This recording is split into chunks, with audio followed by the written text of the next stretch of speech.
हमको मन की शक्ति देना, मन विजय करे,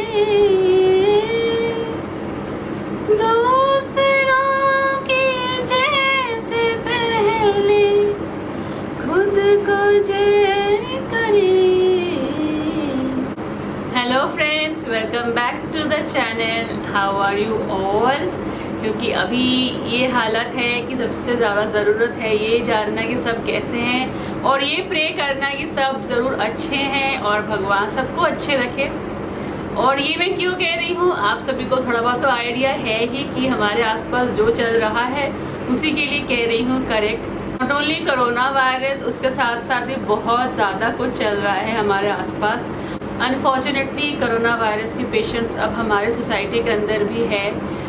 now there are 2 patients inside our society. 3-4 दिन के गैप में ही पता चला और मेरे घर से ज़्यादा दूर नहीं, काफ़ी पास ही है सारे के सारे। तो वही है, अभी और ज़्यादा केयरफुल रहने की ज़रूरत है हम सभी को, क्योंकि the virus is spreading like fire. बहुत ज़्यादा लोगों का होने लगा है। ऑलमोस्ट आई गेस 4 लाख के करीब तो हम लोग पहुँच ही रहे, 3.5 लाख तो हो ही गया है।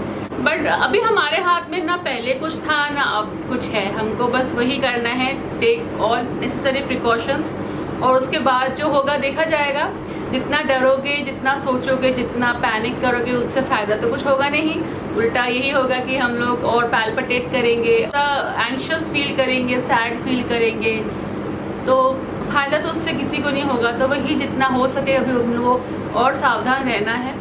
और आज मैं आई हूँ हिया के रूम में, क्योंकि हिया के रूम में मुझे 2-3 काम है। एक तो ये काम है कि जो एसी के नीचे वाला विंडो है वहाँ पे ना दिन के टाइम अगर आफ्टरनून में जब हिया सोने आती है तो मुझे हर बार या तो कि कर्टन लगाना पड़ता है या फिर कोई भी एक क्लॉथ जिससे कि धूप ना आए। जनरली एसी अगर नीचे की तरफ हो तो आप कर्टन को थोड़ा नीचे से कट करके शॉर्ट कर दो तो it can be taken care of. But ये वाला ऊपर है तो ना तो इसमें कोई कर्टन रॉड लग सकता है प्रॉपरली और ना ही कुछ ऐसा अरेंजमेंट है, तो कुछ समझ में नहीं आता। मैं वही हमेशा कभी कुछ कपड़ा लगा लेती हूँ, कभी कोई शॉर्ट कर्टन, ऐसे ही मतलब काम चला, इतने साल से चल रहा था। तो अभी मैं सोच रही थी कि अगर हो सके तो स्टिकर लगा सकते थे। बट फिलहाल जैसा मैंने अभी कहा कि इतना ज़्यादा अभी सब जगह फैल रहा है, तो मैं कोशिश कर रही हूँ कि ऑनलाइन में जितना कम सामान हम लोग मंगवाए उतना ही अच्छा, because you never know how will the virus travel to your place. जो बहुत ज़रूरी सामान हो बस वही ऑर्डर करूँ। तो इसलिए आज मैंने एक प्लान सोचा है। तो पहले मैं आपको यहाँ का दिखाती हूँ क्या हाल है उसको और मैं क्या करना चाह रही हूँ। तो देखते हैं, कुछ ना कुछ घर में जो है उसको नया नया ट्राई करो। तो ये वाला विंडो मैं कोशिश कर रही हूँ कवर करना। पे थे 3 पेंटिंग, तो ये वाला गिर गया है तो इसको भी मुझे लगाना है। दिस वन एक्चुअली मैंने ना ये कुछ हुक्स लगाए थे, जो स्टिक ऑन हुक्स नहीं होते हैं वो लगाया था ऐसा, बट वो उखड़ के निकल ही आता है। तो के पीछे हुक्स लगे जिसको मैंने पेस्ट किया हुआ है, बट अल्टीमेटली वो 1-8 साल में खुल के निकल ही जाता है, तो फ़ायदा उससे कुछ ज़्यादा होता है। तो आई एम थिंकिंग कि मैं एक छोटा सा यहाँ पे कीला लगा के इसको फिर उसमें फिक्स कर दूँगी। अभी मैंने हिया का ये जो फ्लोर रनर है उसको इस तरफ रख दिया है, क्योंकि पहले उसको मैं रखती थी यहाँ पे, बट जब से इसको रखना पड़ा मुझे तो यहाँ का जो एरिया है वो कम हो गया, तो इसलिए यहाँ पे भी रखना मुश्किल हो गया है और इस तरफ भी स्पेस कम हो रहा था। तो मुझे लगा थोड़ा सा यहीं पे रख देती हूँ तो देखने में भी अच्छा लगेगा और यूज़ भी हो जाएगा। जब है उसके रूम के तो क्यों ना इसको यूज़ करते रहो।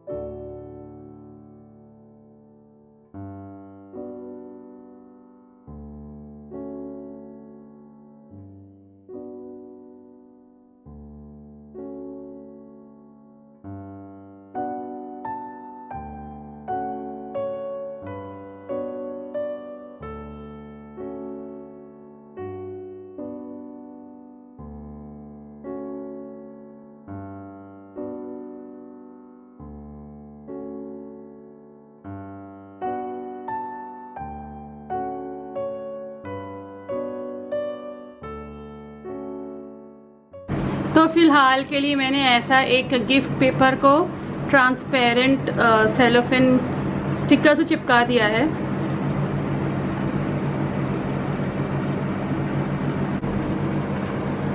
थोड़ा सा कलरफुल हो गया है, बट हाँ sticker would have been easier. ये थोड़ा सा डिफ़िकल्ट लग रहा है। एंड ये वाला कलर मुझे सबसे ज़्यादा अच्छा लगा। अगर ये ज़्यादा होता मेरे पास तो पूरा यही लगा दी, बट जो जो अवेलेबल था सारे मैंने लगा दिए। तो फ़िलहाल के लिए काम चलाओ तो हो गया है। बाद में अगर कभी मन हुआ तो इनको ईजिली पुल आउट भी कर सकते हैं, and then I can put on some stickers. तो right now the purpose is being solved and ठीक ठाक लग रहा है। बट वही मुझे लगा ये वाला कलर अगर सब में लगाती तो ज़्यादा अच्छा होता। ऊपर की तरफ लग रहा है ऐसा, और नीचे वाले में मैंने ऐसा लगा दिया।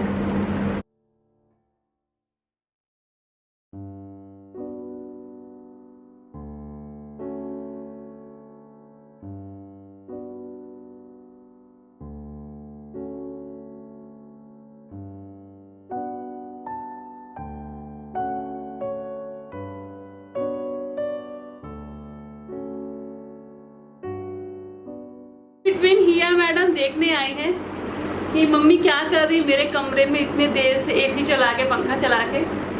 और इस बीच उसका नहाना भी हो। मैं जाती हूँ कुकिंग करने, बट उससे पहले मैं नहा लूँ, क्योंकि सुबह से काफ़ी सारा काम रहता है। और एक बार आप एसी से निकल के फिर जब सुबह काम करते हो इतना ज़्यादा स्वेटिंग होता है, तो फिर लगता है कब जाके नहाने को मिले। बज रहा है आफ्टरनून का ऑलमोस्ट 12 o'clock, और नोएडा में पड़ गया है बहुत ज़्यादा गर्मी।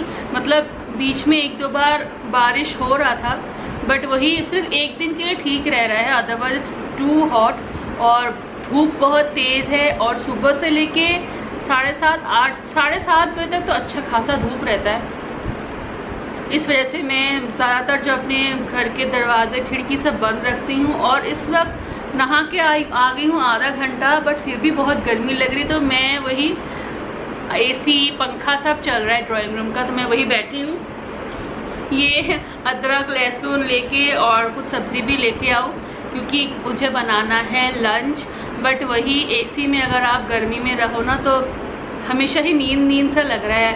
और नहाने के बाद अगर सर गीला हो और आप एसी का भी हवा ठंडा ठंडा ले रहे हो, तो नींद आना तो इज़ अ मस्ट। बट अभी सोना नहीं है, अभी जाना है कुकिंग करने। तो आज मैं आपके साथ एक बहुत ही हटके बंगाली रेसिपी शेयर करूंगी तुरई सब्जी के ऊपर। और इस टाइप के रेसिपीज़ आजकल बहुत ही कम बनते हैं बंगाली घरों में भी। इनफैक्ट मैं भी मुझे याद नहीं है मैंने कब लास्ट बनाया था। ये गर्मियों का सब्ज़ी है तुरई, हम लोग उसको बंगाली में झींगे कहते हैं। तो उसके साथ एक बहुत ही इंटरेस्टिंग सा, बट एज़ यूजुअल मैं हमेशा जैसे कि बहुत सिंपल सा रेसिपी बनाती हूँ, बिल्कुल वैसे सिंपल ही होगा, बट आई अश्योर यू आपको खा के बड़ा अच्छा लगेगा। और हाँ, आई नो आप लोग शायद थोड़े से मेरे ऊपर नाराज़ भी हो सकते हैं कि मैं इतना लंबा गैप क्यों ले रही हूँ ब्लॉग में। तो एक्चुअली वही गर्मी की वजह से ना मुझसे रहा नहीं जाता, मुझे गर्मी बहुत ज़्यादा लगती है। इनफैक्ट एक तरह से मुझे समर्स अच्छा लगता है कि क्योंकि बहुत ज़्यादा ब्राइट सनशाइन रहता है, बट उसी के साथ इतना हाई समर का जो टेम्परेचर है वो मुझे थोड़ा डिफ़िकल्ट लगता है।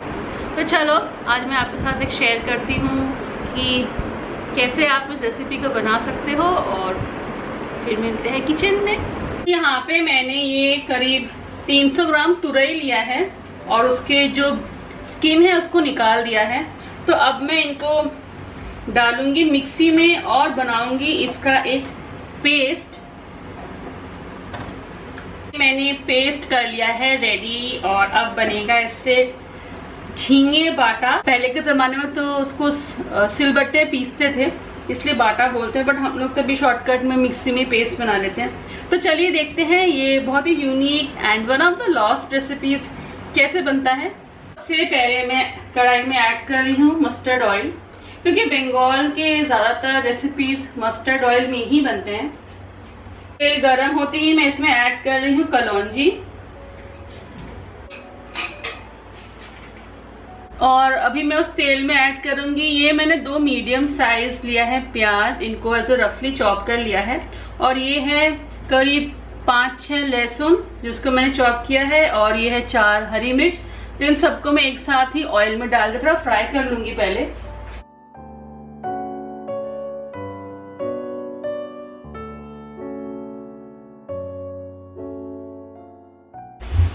प्याज हमारा ऑलमोस्ट लाइट ब्राउन हो गया है, तो अब मैं इसमें थोड़ा सा हल्दी दे रही हूँ। इसमें ज्यादा मसाले नहीं पड़ते हैं, बस नमक और हल्दी ही पड़ेगा, तो इसलिए अभी मैंने डाल दिया हल्दी। ऐड कर दूंगी ये पेस्ट,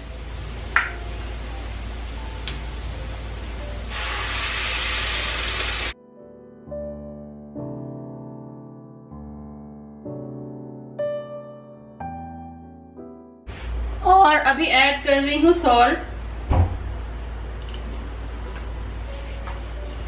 बट इसका मेन टेस्ट है कि आप इसको कितना अच्छी तरह से भूनते रहोगे, मतलब यही है, इसको थोड़ा चलाते रहना है थोड़ी देर बाद, और इसको चला चला के एकदम ड्राई एक डो की तरह बना लेना है, और इसका जो एक्चुअल टेस्ट है उसी में आएगा। तो बस अभी इसको मैं चला चला के करते रहूंगी। और बनाना है मुझे आज लंच में अंडा करी, तो एक तरफ इसको बनाती रहूंगी और दूसरी तरफ अब मैं अंडा करी को भी स्टार्ट कर दूंगी बनाना। तो ये हमारा झींगे बाटा ऑलमोस्ट रेडी हो गया है। 15 मिनट से वैसे कुक कर रही हूँ। अब ये कढ़ाई से छूटने लगता है पेस्ट, तभी हम समझ जाएंगे कि ये हमारा कुक हो गया है। और almost as you can see ये वॉल्यूम में 1/4 हो चुका है। तो ये झींगे बाटा इस रेडी, और वो पीछे है अंडा करी बनने को है, और ये है कल का दाल। तो फिलहाल माय लंच इज सॉर्टेड। तो ये रहा आज का सिंपल सा लंच, झींगे बाटा, राइस, दाल और सिंपल सा अंडा करी। तो लंच करके आके मैं लेट गई हूँ, जैसे मैं बोल रही थी पहले भी। अभी तक I am still feeling sleepy, और मुझे ना इस टाइप की जो वेजीज है खाना बहुत ही अच्छा लगता है। थोड़ा सा ओवर ईट कर लेती हूँ। लंच के टाइम ओवर ईटिंग करते हो ना, तो सबसे अच्छी नींद तभी आती है। रात में डिनर के टाइम ओवर ईटिंग करने के बाद उतना अच्छा नींद नहीं आता जितना कि लंच के बाद है। आई डोंट नो मेरे साथ तो ऐसे ही होता है। बट हाँ, मैं आ गई हूँ अपने 3rd बेडरूम में, क्योंकि हमारा जो बेडरूम है उसका एसी हो गया है खराब। And right now we are trying to avoid inviting people inside our home. जितना हो सके कम लोग ही घर के अंदर बुलाओ, जितने वर्कमैन भी है। ये टेम्पल के पास। तो आई होप आप लोग सब अच्छे होंगे।